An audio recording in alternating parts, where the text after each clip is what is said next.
Señor les bendiga a todos, hermanos. Por la misericordia de Dios estamos aquí reunidos una vez más para estudiar su bendita y santa palabra. Y hermanos, toda la gloria y toda la honra pertenecen solamente a nuestro Dios. Y quiero aprovechar en esta mañana para que estudiemos la palabra de Dios, y el tema que les traigo hoy está basado en unas palabras del apóstol Pablo en Gálatas capítulo 3 y el versículo 24.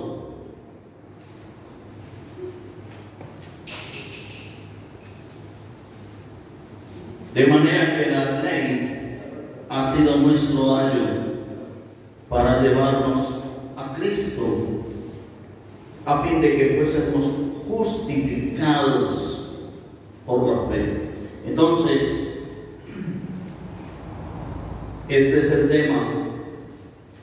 La ley nos lleva a Cristo. Y entonces está la pregunta: ¿cómo es que la ley nos lleva a Cristo? Me ha tocado escuchar a muchos cristianos, predicadores, hablando de la ley de Dios como algo malo, y hablando de la ley de Dios como algo que fue abolido por el Señor Jesucristo en la cruz. Y nada más equivocado, no hay nada más torcido que esa idea y esa enseñanza. El apóstol Pablo dice que la ley ha sido nuestro ayo, nuestra guía para llevarnos a Cristo. El ayo, hermanos, era el que llevaba a los niños desde la casa hasta la sinagoga, donde estaba el maestro, para que los niños fueran instruidos debidamente.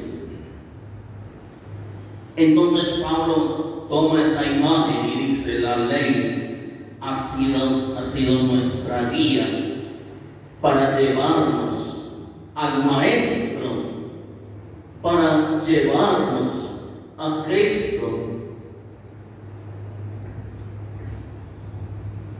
Pero creo que veamos también Romanos capítulo 10, versículo 4, otro texto que juntamente con otros han sido muy mal enseñados y muy mal interpretados. Romanos 10 dice el versículo 4: porque el fin de la ley es Cristo, para justicia a todo aquel que cree. Entonces, dice el apóstol, el mismo apóstol Pablo, que hablaba en Gálatas 3:24, que la ley ha sido nuestro ayo para llevarnos a Cristo. Aquí escribe el mismo apóstol, inspirado por el mismo Espíritu Santo, y está diciendo que el fin de la ley es Cristo. Entonces ese texto lo han tomado muchos para decir que el final de la ley es Cristo. O sea que con Cristo se acabó la ley. Pero siguen hablando de la ley, como decía el mismo apóstol Pablo, sin entender, como dice el texto, Timoteo 1, es mejor leerlo.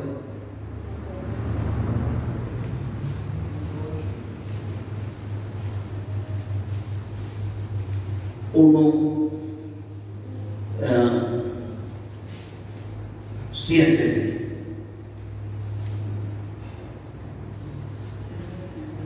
Queriendo ser doctores de la ley, sin entender ni lo que hablan ni lo que afirman.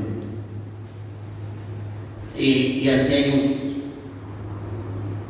Queriendo ser doctores de la ley, maestros de la ley, sin entender ni lo que hablan ni lo que afirman. Hermanos, cuando dicen que la ley ha sido nuestro ayo, en Romanos 10:4 está diciendo lo mismo. El fin de la ley, o sea, el propósito de la ley, es llevarnos a Cristo. El fin de la ley es que nosotros lleguemos a Cristo. No que la ley se acabó o fue clavada en la cruz cuando el Señor murió.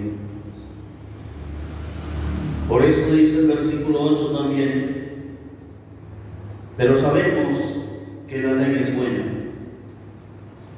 si uno la usa legítimamente. Sigue hablando de la ley de Dios, ya vamos a aclarar eso también.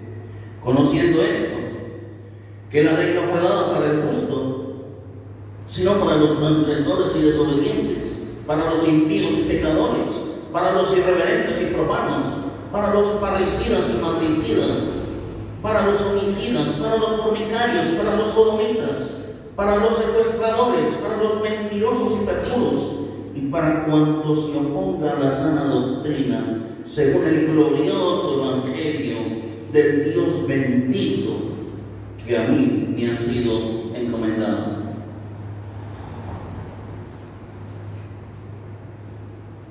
¿Cuál es esta ley buena? ¿Cuál es esta ley que nos lleva a Cristo? ¿Por qué la ley nos lleva a Cristo? Vamos a aclarar primero cuál es esa ley, porque no se trata de esa ley. En Isaías 1 nos aclara, no se trata de esa ley de la que Dios estaba cansado y hastiado en el antiguo pacto. Dice Isaías 1:11 al 14: ¿para qué me sirve, dice Jehová, la multitud de vuestros sacrificios? Hastiado estoy de holocaustos, de carneros y deseos de animales gordos. No quiero sangre de bueyes, ni de ovejas, ni de machos cabríos. ¿Quién demanda esto de vuestras manos cuando venís a presentaros delante de mí para hollar mis atrios? No me traigáis más mala ofrenda. El incienso me es abominación, luna nueva y día de reposo, el convocar asambleas. No lo puedo sufrir, son iniquidad vuestras fiestas solemnes, vuestras lunas nuevas y vuestras fiestas solemnes. Las tiene aborrecidas mi alma, me son gravosas, cansado estoy de soportarlas. Entonces no estamos hablando de esa ley, hermanos, sino de los mandamientos de Dios.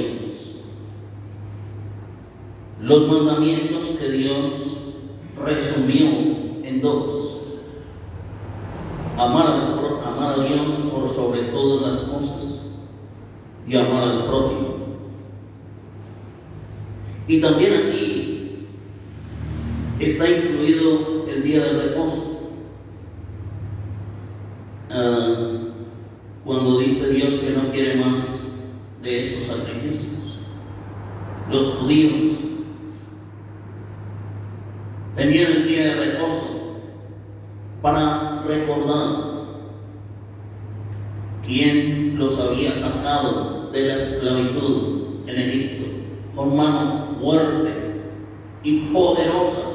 Solamente a mano de Dios pudo doblegar al faraón Solamente la mano de Dios pudo quitarles ese ejército de encima.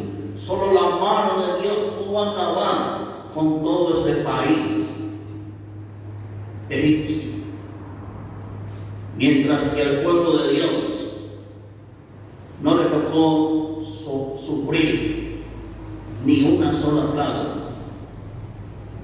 porque así es la bondad y la justicia de Dios, el amor y la justicia de Dios, para gloria de su santísimo nombre. Amén.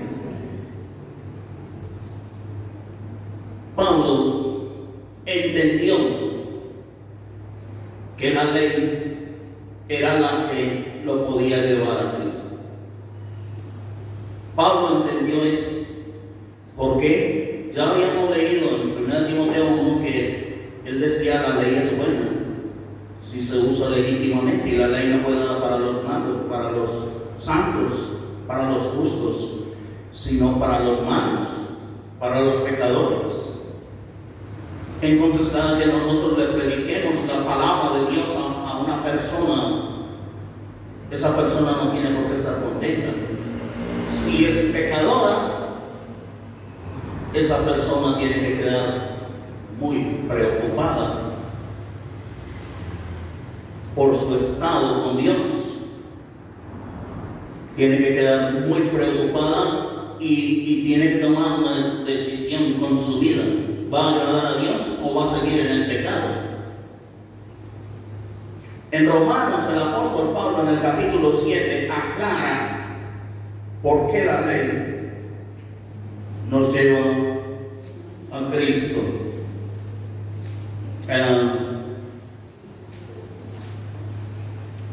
Romanos capítulo 7.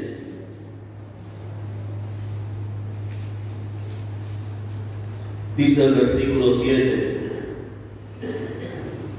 ¿Qué diremos pues? ¿La ley es pecado? O sea que hermanos, Dios, por dar la ley, hermanos, Dios, por condenar con su ley al malo. ¿La ley es pecado? En ninguna manera. Pero yo no conocía el pecado sino por la ley, porque tampoco conociera la codicia si la ley no dijera no codiciarás. Si yo no hubiera conocido la ley, no me habría dado cuenta que he pecado. Es lo que está diciendo el apóstol. ¿Por qué? Primera de Juan 3:4 de memoria. Porque el pecado es duro. El pecado es infracción de la ley. Primera de Juan 3:4 para los que están tomando apuntes. Para Dios, pecado es violar su ley o sus mandamientos, los que Dios redujo, no redujo, sino resumió en dos: amarás a Dios y amarás a tu prójimo. Y dice ahí mismo en Romanos 7 que él no hubiera conocido el pecado de la codicia si la ley no dijera no codiciarás. Versículo 12. De manera que la ley a la verdad es santa y el mandamiento santo, justo y bueno en gran manera. La ley de Dios es santa, es hermosa. La ley de Dios es maravillosa.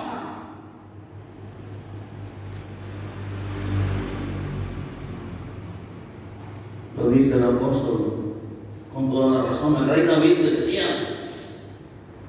tus mandamientos son justos, son más dulces que la miel y la que destila del canal. Así veía David la ley de Dios. Y Pablo dice aquí, la ley y el mandamiento de Dios es que santo, justo y bueno. Versículo 14 del mismo Romanos 7 dice, porque sabemos que la ley es ¿qué? Espiritual. No les oigo. Espiritual. Pero ¿cómo califican la ley? Muchos ignorantes.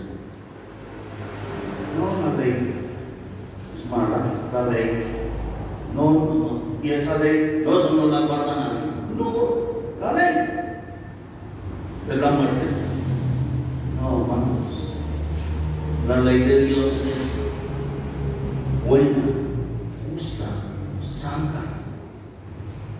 Y Dios con la ley nunca quiere amargarnos la vida. Dios lo que quiere con la ley, hermanos, es que nosotros también seamos santos, porque Él es santo. Lo que quiere Dios es santificarnos. Dice el versículo 22, porque según el hombre interior, ¿qué? Me deleito en la ley de Dios. ¿Quién es el que no se deleita en la ley? El carnal, el que anda en lo malo, porque la ley le da durísimo por donde la toca. Pero la ley es buena. Entonces, si entendemos que pecar es, o el pecado es infracción de la ley, tenemos que aceptar que la ley de Dios siempre es salva. Muchas veces se enseña que la ley empezó con Moisés, los 10 mandamientos, y terminó en la cruz de Cristo. Nada más equivocado. Hermanos, si nosotros dijéramos que la ley no existió antes de Moisés, tendríamos que aceptar que antes de Moisés no hubo pecado. Porque la única manera de que haya pecado en la tierra es si se viola la ley de Dios. Entonces, si no hay ley antes de Moisés, es igual a asegurar que antes de Moisés no hubo pecado. Pregunto, ¿hubo pecado antes de Moisés? Adán y Eva ¿tuvieron mandamientos de Dios? ¿Tuvieron ley de Dios? ¡Claro! Todos los que murieron en el diluvio recibieron la ley de Dios. Sodoma y Gomorra. En Génesis dice la palabra de Dios en 13, Génesis 13,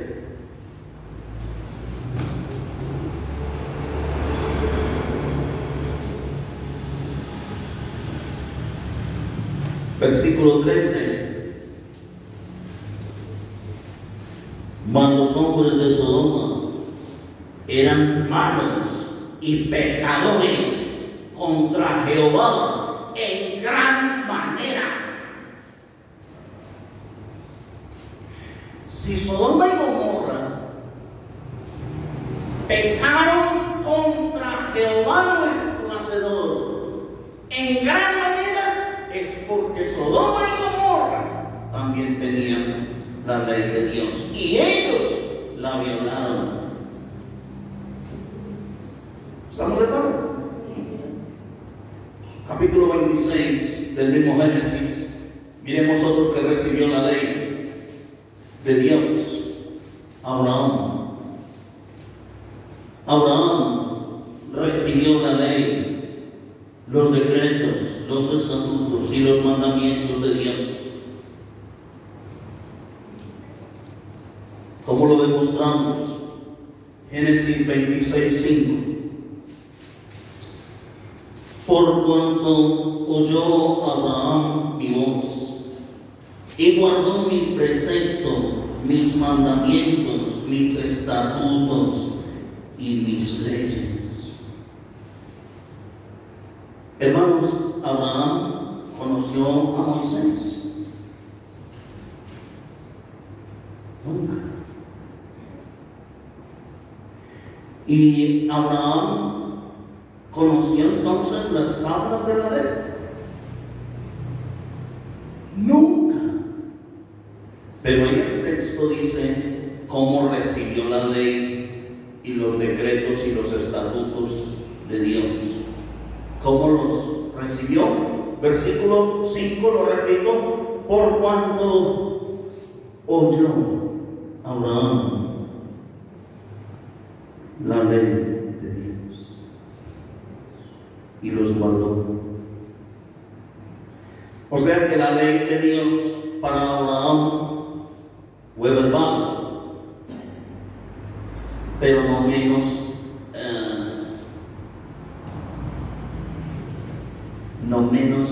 que exigente, no menos grave si se violaba esa ley, porque ellos lo habían recibido, igual que muchos en el Antiguo Testamento antes de Moisés recibieron la ley de Dios. Ahora, si decimos que la ley fue hasta la cruz de Cristo y que Cristo vino y anuló la ley, canceló la ley, eso sería igual a decir que después de la muerte del Señor Jesucristo no hay pecado. Porque si Cristo lo que hizo fue clavar la ley en la cruz, entonces después de Cristo nadie tendría cómo pecar o cómo violar la ley. Sería otro error garrafal enseñar que después de Cristo ya no tenemos ley, ni tenemos que cumplir la ley moral de Dios, sus mandamientos, tan delicados que ni siquiera permitió que otros los escribieran, sino que Él mismo con su propio dedo los escribió. Hoy nosotros nos guardamos como cristianos, nos guardamos el sábado, como los judíos, para recordar cómo Dios los había sacado de la esclavitud en Egipto. Los cristianos hoy guardamos el día del Señor, que es el primer día de la semana, y está toda la evidencia bíblica de que nuestro Señor Jesucristo resucitó el primer día de la semana. Y eso es lo que nosotros celebramos. Y por eso dedicamos el día a nuestro Señor. ¿Por qué? Porque si Cristo no hubiera resucitado, tampoco tendríamos nosotros hoy ninguna esperanza. aún estaríamos en nuestros pecados, porque ningún muerto puede perdonar pecados. Vana sería nuestra predicación, vana sería nuestra fe. Como lo explicó el apóstol Pablo en 1 Corintios 15. Por eso, la victoria de nosotros como cristianos es la resurrección del Señor Jesucristo. No solamente fue su muerte, porque aunque Él hubiera muerto, si Él no resucita, Él no habría tenido la victoria sobre la muerte.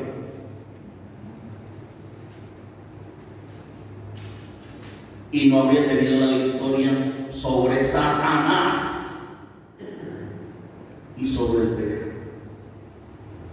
Así está escrito, hermanos, en Hebreos capítulo 2 y el versículo 14.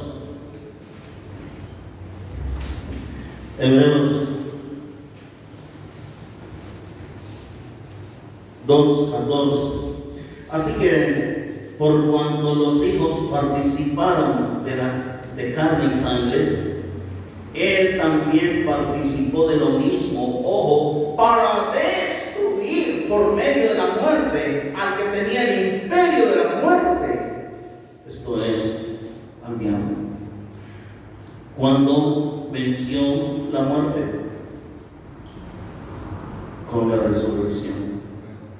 Y gloria a Dios, porque nuestro Señor Jesucristo resucitó. Y hoy, por eso tomamos la cena del Señor todos los cristianos, cada primer día de la semana, recordando su santo sacrificio y anunciando al mundo entero que Él va a volver. Y si Él lo prometió, Él lo cumplió. Y aquí estamos esperando en este día. Amamos la venida del Señor. Es lo que anhelamos. Esa es nuestra esperanza. Amén. Amén. Acabamos de leer Hebreos 2:14. Pero vamos a leer Colosenses 2:14. Se los digo así para que memoricen fácil estos dos pasajes. Hebreos 2:14 y Colosenses 2:14. ¿Qué fue lo que el Señor Jesucristo clavó en la cruz? ¿Qué fue lo que abolió en la cruz? Dice la palabra divina, versículo 14. Voy a leerles desde el versículo 12. Sepultados con Él en el bautismo, en el cual fuisteis también resucitados con Él, mediante la fe en el poder de Dios que le levantó de los muertos, o sea que le resucitó. Y a vosotros, estando muertos en pecados y en la incircuncisión de vuestra carne, os dio vida juntamente con Él, perdonándoos todos los pecados. ¿Cómo logró eso? ¿Cómo logra perdonar nuestros pecados? Versículo 14. Anulando el acta de los decretos que había contra nosotros, que nos era contraria, quitándola del medio y clavándola en la cruz. ¿Qué fue lo que quitó? ¿Qué fue lo que anuló? La ley, los mandamientos de Dios. Jamás. Ahí lo dice con toda claridad. Anuló fue el acta,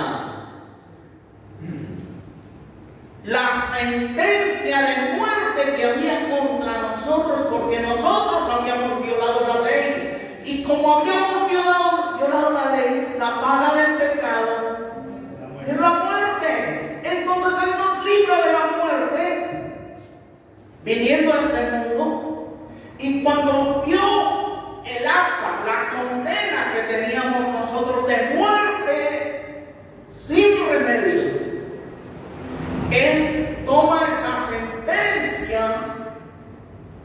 se la aplica a sí mismo, muere por nosotros, paga por nosotros. Entonces la sentencia de muerte que teníamos encima fue clavada por Él en la cruz. Gloria a su santísimo nombre. Cuando Él clava esa acta de los decretos que había contra nosotros en la cruz, ahí es que nosotros podíamos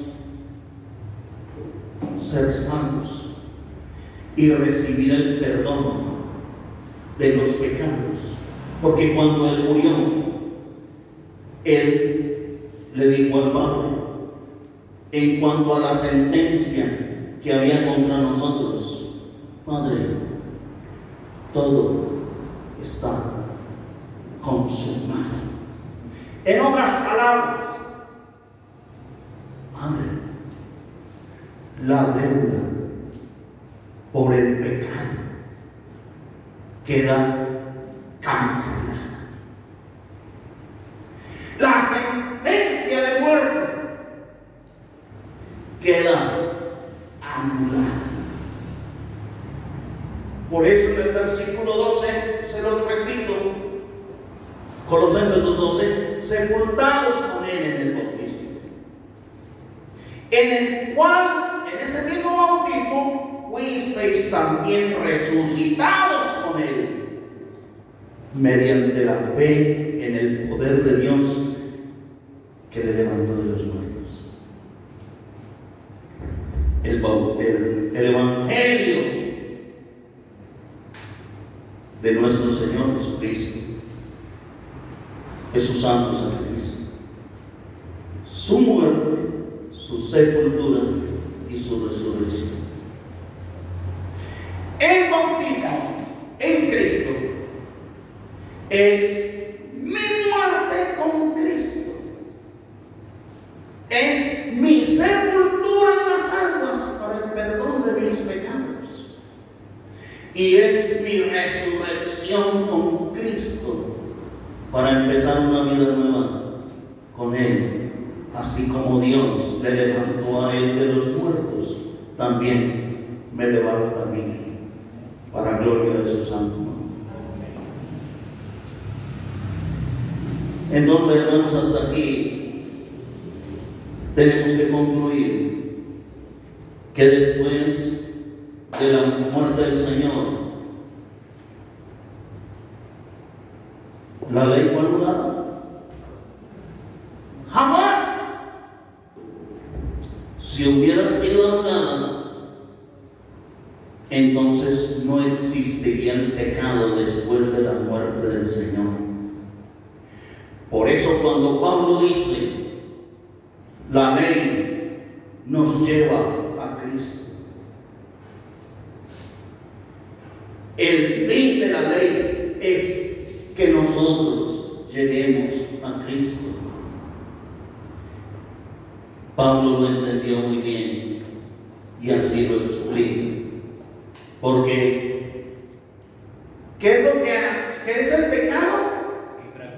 Infracción de la ley. ¿Y qué es lo que hace la ley en cuanto al pecado? La ley lo que hace es enseñarme y mostrarme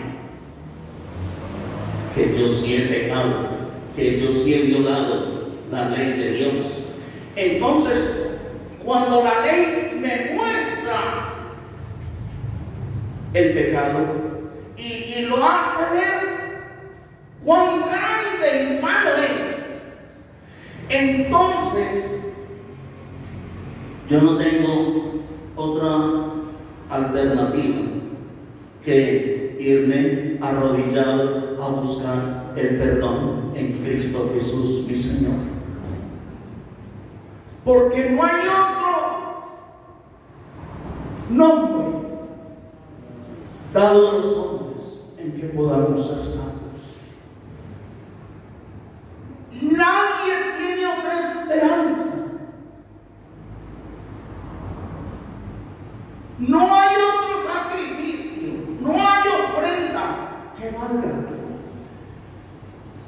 para que una persona pueda recibir perdón de pecados en esta tierra, sea judío o gentil. Todos necesitamos darnos cuenta por la ley que hemos pecado. Y cuando la ley le hizo ver el pecado a Pablo, entonces la ley ha sido nuestra guía para llevarnos a Cristo. ¿Por qué la ley nos lleva a Cristo?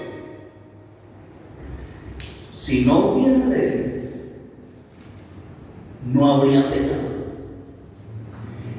Y si no hubiera pecado, entonces ¿para qué Cristo? ¿Quién va a necesitar un Salvador si no existe el pecado?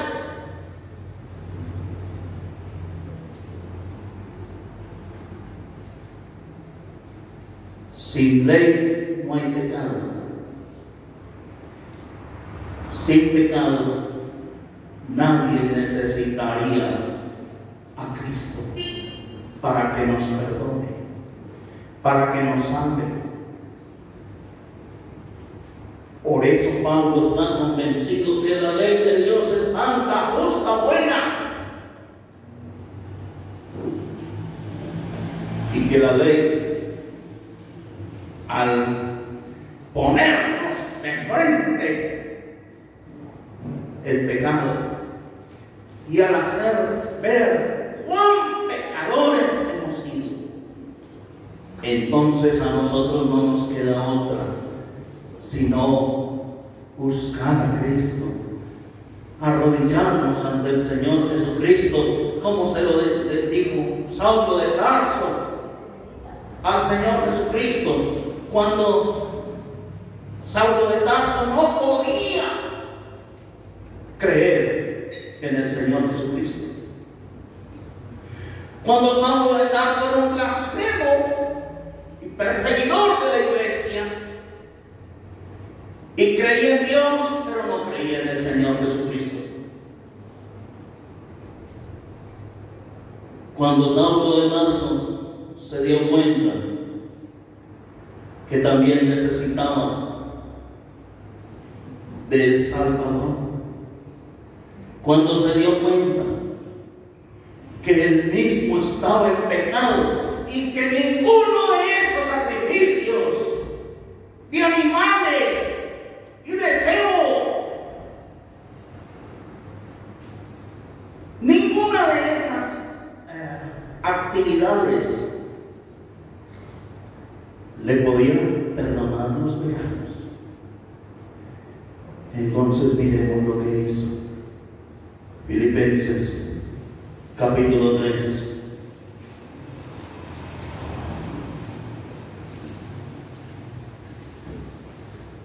Versículo 4.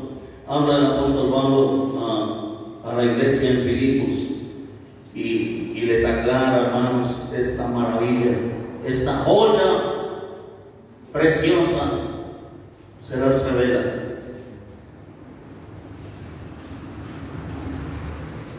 Y les dice, Filipenses 3:4, aunque yo tengo también de que confiar en la carne. Si alguno piensa que tiene que confiar en la carne, yo más. Circuncidado el 8º día, del linaje de Israel, de la tribu de Benjamín, hebreo de hebreos, en cuanto a la ley fariseo, en cuanto a ser un perseguidor de la iglesia, en cuanto a la justicia que es en la ley, irreprensible.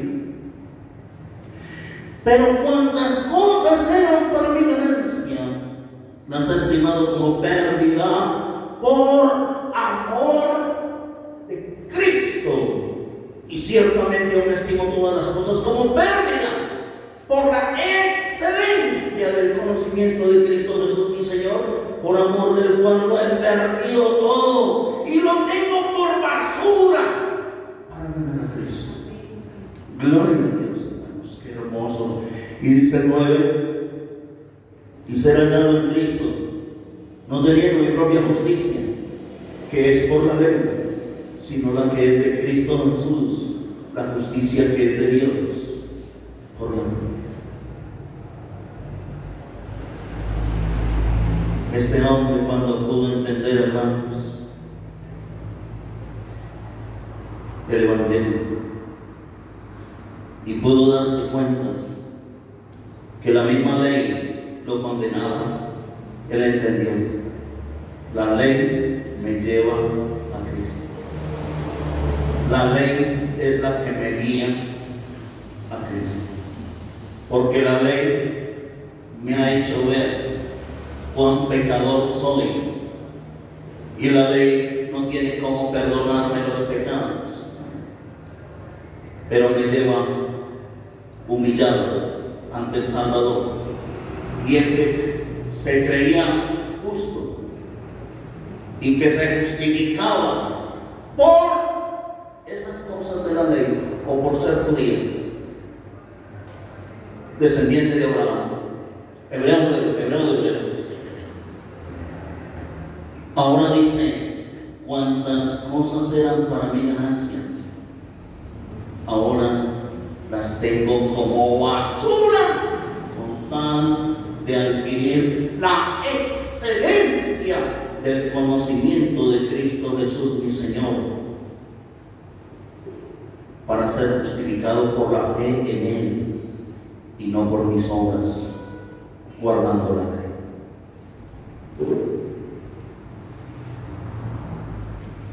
Les repito entonces, la ley siempre ha existido, existe y existirá. La ley de los mandamientos de Dios, la ley moral de Dios, jamás ha sido anulada. Desde antes de Moisés fue dada la ley,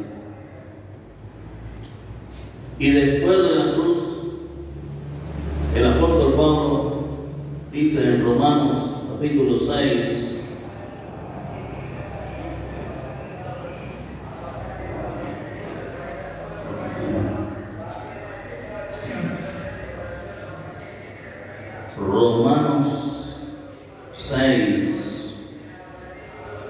dice la palabra de Dios en el versículo 15: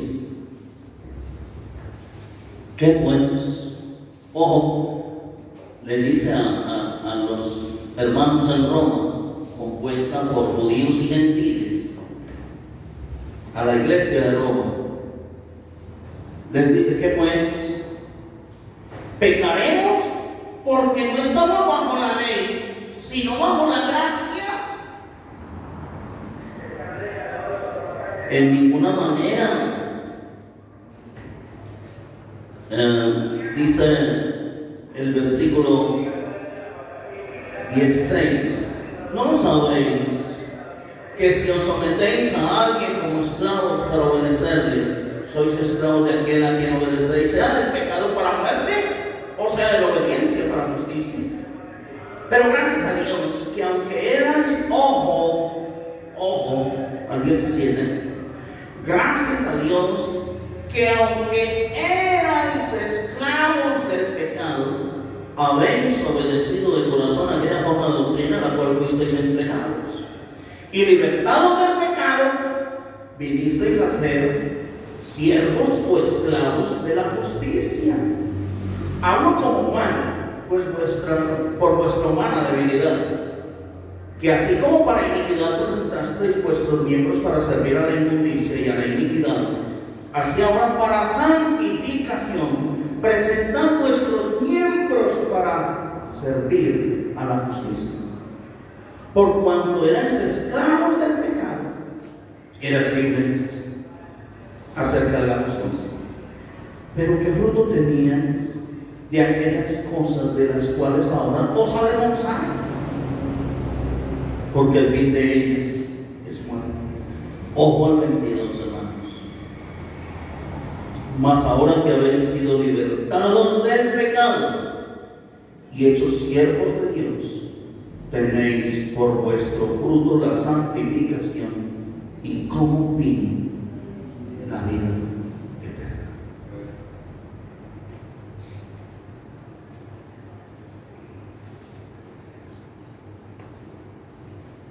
Mas ahora que habéis sido libertados del pecado y hechos siervos de Dios o esclavos de Dios, tenéis por vuestro fruto la santificación y como fin la vida eterna, porque la paga del pecado es la muerte, mandada viva de Dios, es vida eterna en Cristo Jesús. En el mismo capítulo 6 de Romanos,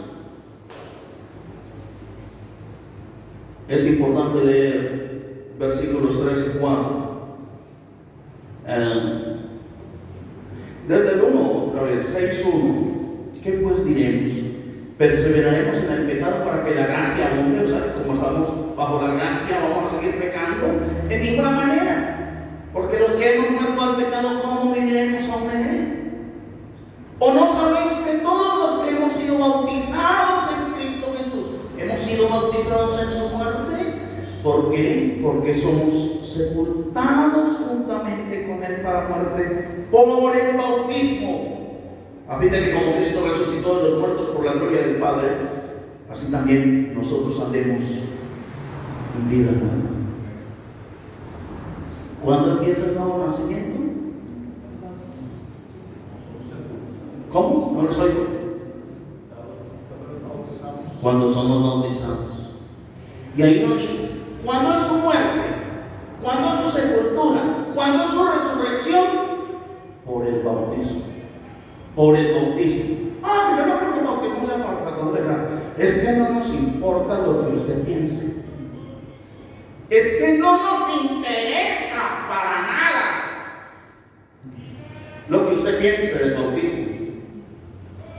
Yo creo que yo recibí perdón de pecados desde el momento en que acepté al Señor en mi corazón y hice la oración de fe. No me importa. Importa lo que diga Dios en su palabra, no más. A veces le ponen más cuidado a una oración de fe que no existe en la Biblia.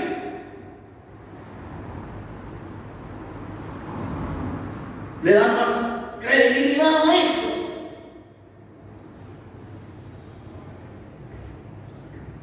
Que a lo que enseña el Señor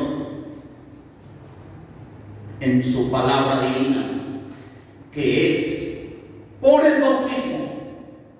Es en el bautismo que yo soy muerto con Cristo, soy sepultado con Cristo para el perdón de mis pecados y soy resucitado con Cristo. De modo que si alguno está en Cristo, nueva criatura es, y las cosas viejas pasaron, se acabó ya. Como le dijo el Señor a la adúltera, vete y no peques más. ¿Sí? Así es que hay que enseñar la palabra de Dios para que la gente pueda entender que está en pecado y solo cuando usted le predique la verdad a una persona y le haga ver por medio de la palabra de Dios que está en pecado, es que esa persona puede reaccionar, porque nadie va a ser guiado al arrepentimiento y al bautismo por sus palabras, por su sabiduría, porque usted es una mosca para predicar.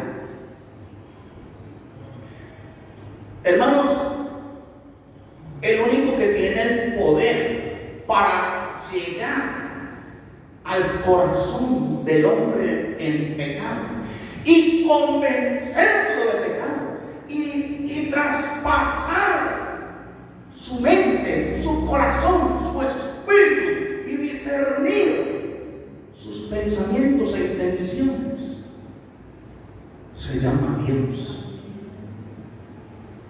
No es usted el que con su barbacha va a pretender convencer a otro de que se arrepienta y se bautice, porque usted es muy inteligente, porque usted tiene un método excelente para llegarle al corazón a la gente. El poder está en Dios y en su palabra. ¿Y cómo van a reaccionar los pecadores? Si predicamos lo mismo, van a reaccionar de la misma manera que reaccionaron allá, cuando predicaba el Señor, se levantaban, pero grandes multitudes se iban. No nos gustó la predicación. Ay, ¿quién va a soportar esa predicación? Nos vamos. Por eso no podemos asustarnos. Un día de estos se levanta media congregación y se va. Y bravos. No me gustó. Gloria a Dios. Gloria a Dios que se vayan. ¿Estamos de acuerdo? No les oigo. Ellos. Gloria a Dios que se vayan. Porque esa es una demostración de que estaríamos predicando exactamente lo que mandó el Señor que prediquemos. Que no estamos interesados en predicar para que la iglesia esté contenta y salgan sonrientes y me den un me gusta. Oh, me gusta. Chévere. Aquí solamente buscamos que el nombre de Dios sea glorificado. No sé.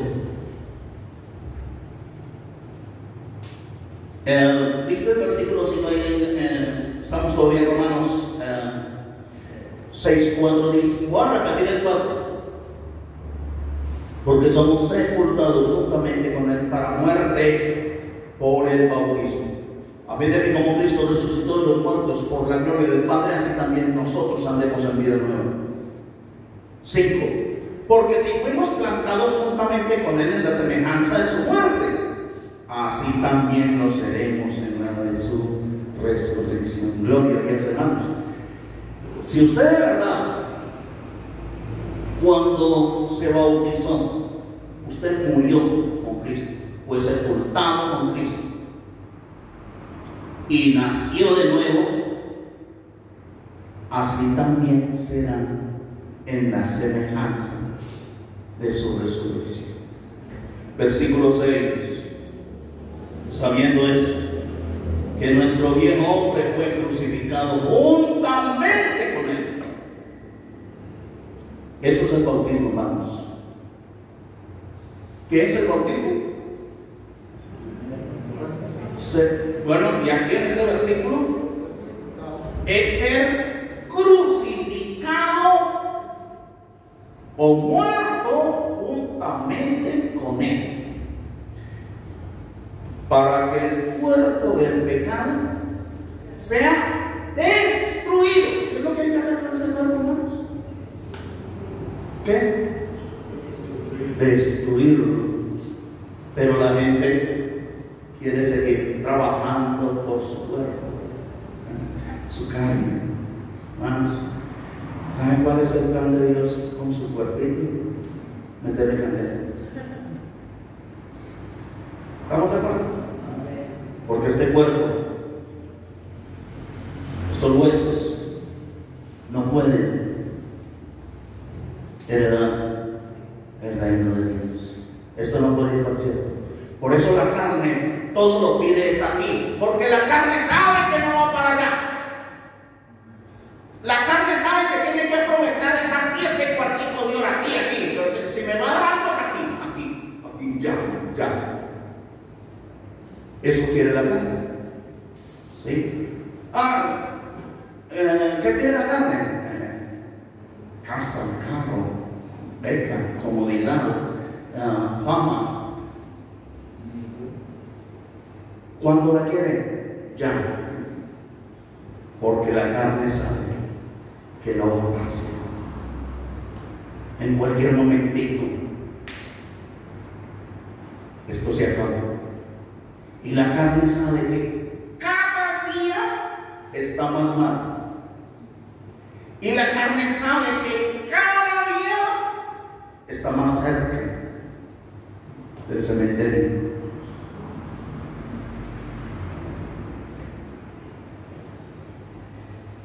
Así que, hermanos, nosotros tenemos que nacer de nuevo y hacer morir esta carne con sus pasiones y y deseos, porque esa es la promesa de Dios. Gálatas capítulo 5.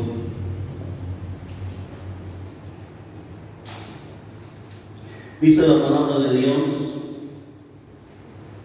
el versículo 19, yo sé que se lo saben, pero no me importa, vamos a leerlo otra vez.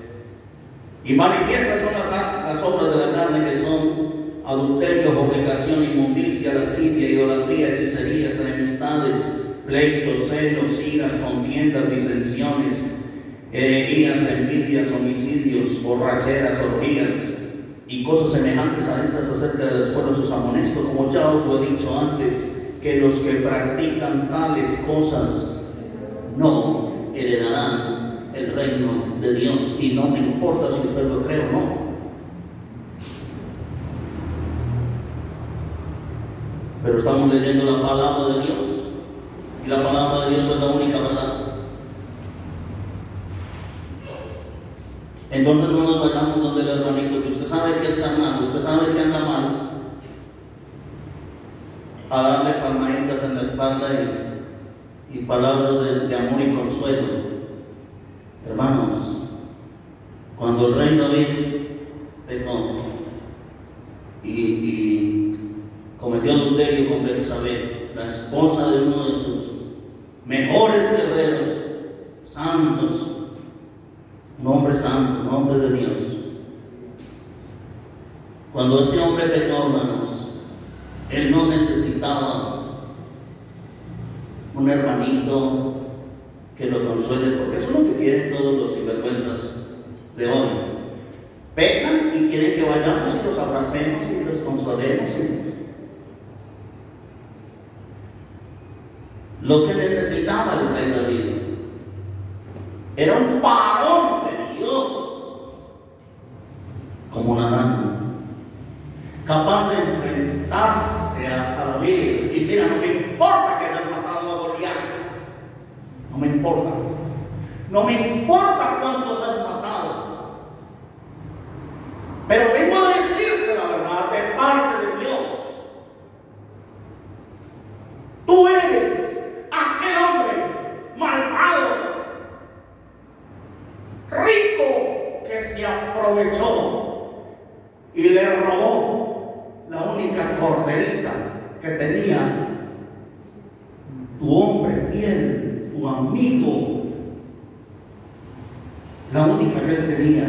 Tú eres ese hombre, y tú has pecado contra Jehová, y por haber pecado contra Jehová, la maldad saldrá contra ti mismo, de tu misma casa, de tu misma familia. No se apartará la espada de tu casa. Y tengo otra razoncita. Por haber hecho blasfemar el nombre del Santísimo con tu pecado, el hijo que nació ciertamente morirá. Y no valió que llorara y suplicara, se muere porque Dios lo dijo.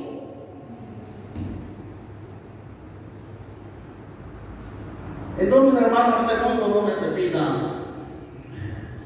palmaditas en la espalda. Un mundo bien malo, apartado de Dios, y esperando que les prediquemos bien bonito, que no los hagamos sentir mal, que, por favor, este mundo también necesita hombres como Natán, el profeta, hombres capaces de decirle la verdad a cualquiera, hombres como Juan Bautista. No te es lícito tener esa mujer, no te es lícito, punto. Que yo no creo, no me importa, que a mí no me gusta lo que me estás diciendo, no me importa, que te voy a meter a la cárcel, no me importa, te voy a matar, no me importa, no te es lícito, punto. Y le mocharon la cabeza. Así que nadie puede quedar contento con una predicación de un varón de Dios. Un pecador no tiene por qué quedar contento y tranquilo y chévere. Ay, tan bueno lo que usted me dijo. No, si a usted le dicen eso es porque usted no está predicando el evangelio. Usted está predicando sus propias marranadas.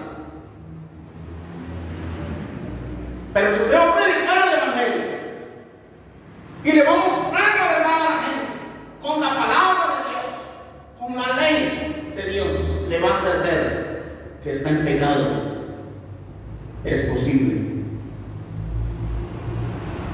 que Dios convenza a esa persona de pecado, de justicia y de juicio, y que esa persona reaccione y se arrepienta y llegue a los pies de Cristo.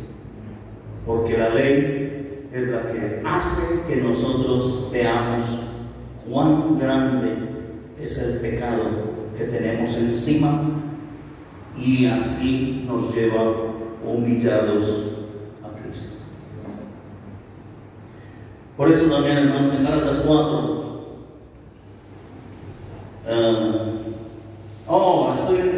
todavía dice el versículo, habíamos leído los 5:21, pero dice el versículo 22, en contraste con las obras de la carne, mas el fruto del Espíritu es amor, gozo, paz, paciencia, benignidad, bondad, fe, mansedumbre, templanza. Ojo, contra tales cosas no hay ley. Hermanos, no hay ley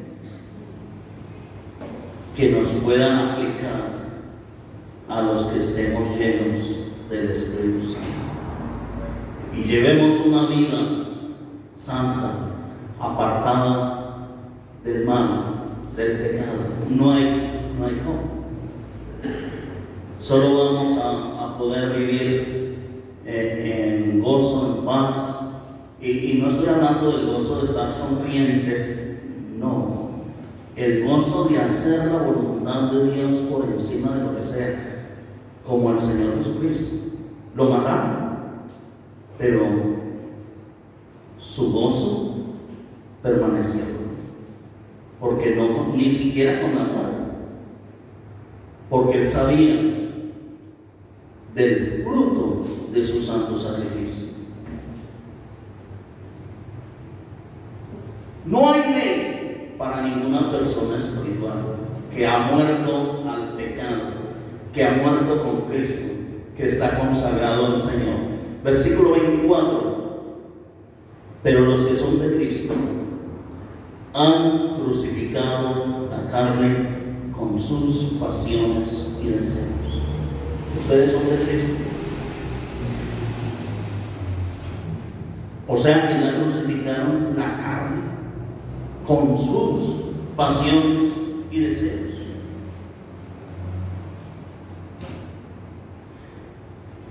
El nuevo nacimiento no puede ser una simple teoría bíblica, hermanos. La nueva vida en Cristo Jesús no puede ser una simple teoría bíblica. Tiene que ser una realidad en nosotros. El capítulo 4 de Gálatas dice en el versículo 23, hablando de los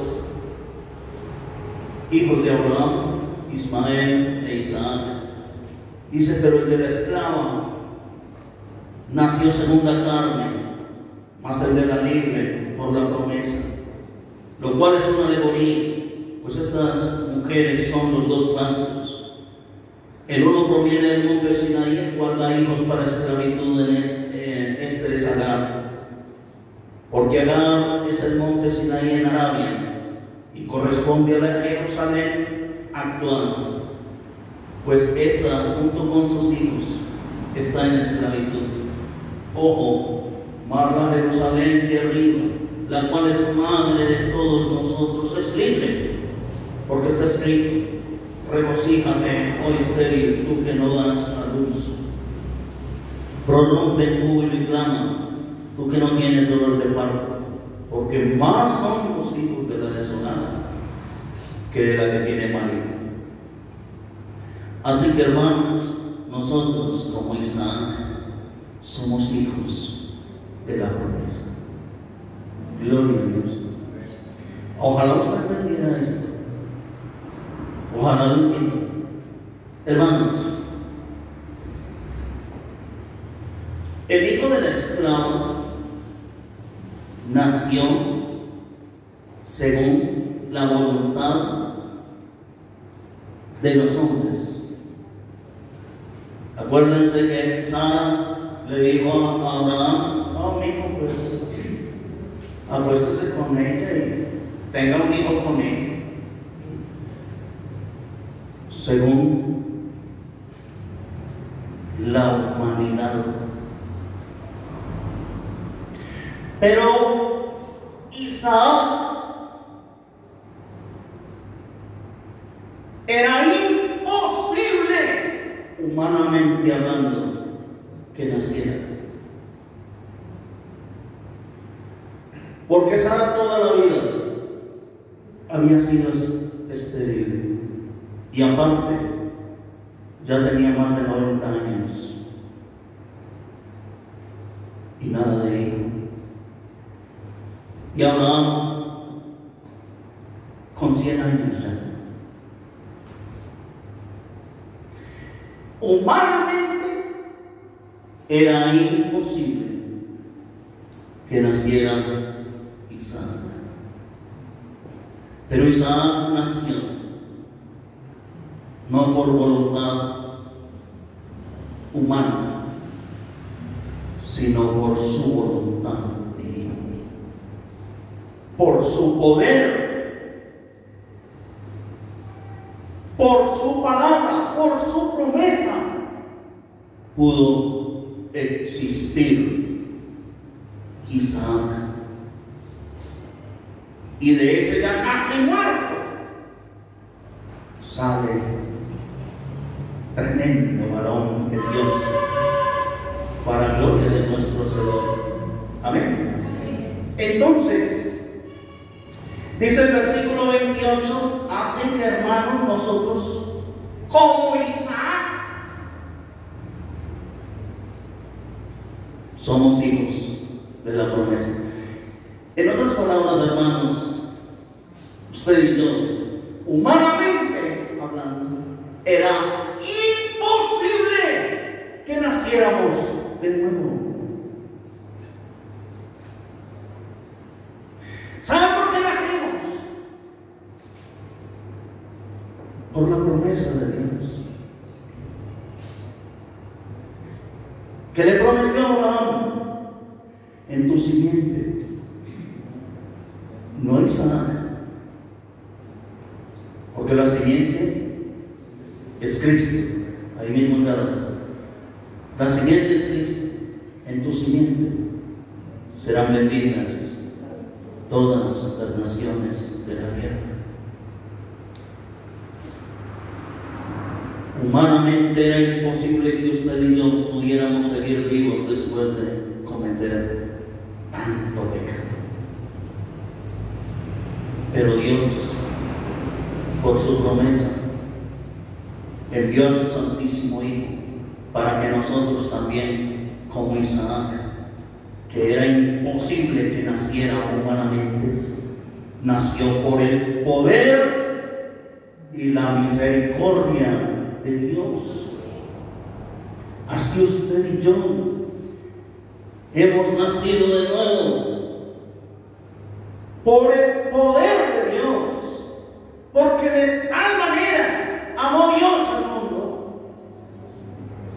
que ha dado a su Santísimo, para que todo aquel que le cree no se pierda, sino que tenga vida eterna. Pero el que no cree ya ha sido condenado.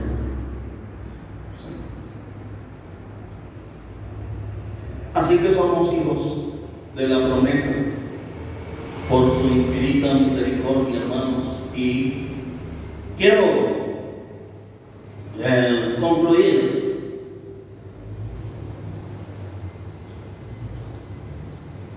hablando de es que ese santo sacrificio es lo que logró Dios con él. En un juicio, ¿cuáles son los integrantes? El juez, el abogado, el acusado y el fiscal o acusador. ¿Sí? Todos nosotros vamos para el juicio. Todos, absolutamente todos, vamos para el juicio. El juez es Dios. El abogado es el Señor Jesucristo. El fiscal o acusador de los hermanos, el diablo. Y nosotros los acusamos. Entonces hoy es el juicio de Castañeda y paso a la presencia de Dios. Entonces viene el acusador y le dice a Dios: mira, Señor juez, ¿sabes cuántos pecados ha cometido Castañeda? Entonces el abogado, que es el Señor Jesucristo, interviene. Señor juez, Castañeda murió, fue sepultado conmigo y también resucitó. En el bautismo. Él creyó en mi sacrificio y entregó su vida a mí. Entonces Dios, el juez y el que justifica, acepta a mi abogado y su declaración. Y entonces Dios, a través del abogado, el Santísimo Señor Jesucristo, me declara a mí no culpable. Porque Romanos 6:7, todo el que ha muerto ha sido justificado de pecado. Si la ley está persiguiendo a un delincuente y finalmente después de varios años lo alcanza, lo encuentran, pero lo encuentran muerto, ¿le pueden aplicar la ley?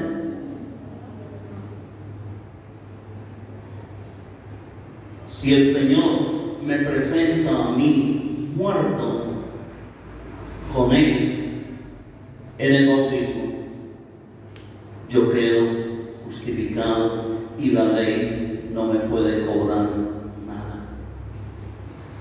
Por eso la importancia del verdadero bautismo, la importancia de aceptar a Cristo como mi Señor y Salvador, como mi abogado, y Él no va a ser abogado de cualquiera. Así que, hermanos, cada uno de nosotros tendremos que comparecer ante el tribunal de Cristo para que cada uno dé cuentas de lo que haya hecho mientras estaba en el cuerpo, sea bueno o sea malo. 2 Corintios 5:10. Eso es lo que dice. Es necesario que todos nosotros comparezcamos ante el tribunal de Cristo. Si usted se presenta sin el abogado ante el juez, puede ser escuchado.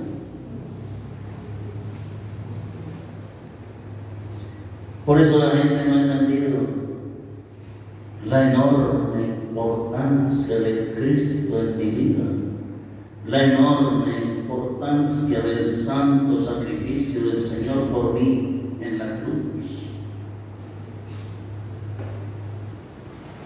Si alguno está en Cristo, nueva criatura es, tiene que demostrarlo, hermano. Tiene que dar testimonio de que usted es una nueva persona. Pero ¿cómo les parece alguien diciendo que es nueva persona y todavía en chismes, en mentiras, en fornicación? Ah, sí, no, pero yo soy una nueva persona. Yo sí me bauticé hace como 30 años. Como 30 años llevo de bautizado. Oye, todavía en estas, entonces usted ¿de qué me está hablando? Por favor, ¿dónde estamos? Entonces el Señor se va a presentar por usted como abogado.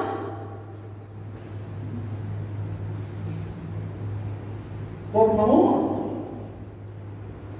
tenemos que andar en luz. Y me despido con esto, hermanos, en Romanos, capítulo 13.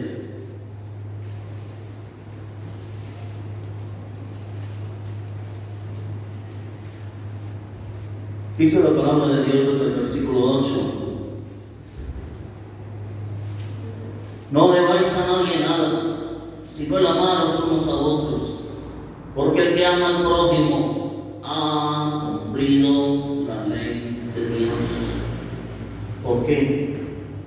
Porque no adulterarás, no matarás, no hurtarás, no dirás falso testimonio, no codiciarás, y cualquier otro mandamiento. En esta sentencia se resume: amarás al prójimo como a ti mismo. El amor no hace mal al prójimo, así que el cumplimiento de la ley es el amor verdadero, no el amor de que te quiero, te amo y te regalo unas flores. No, el amor que manda Dios.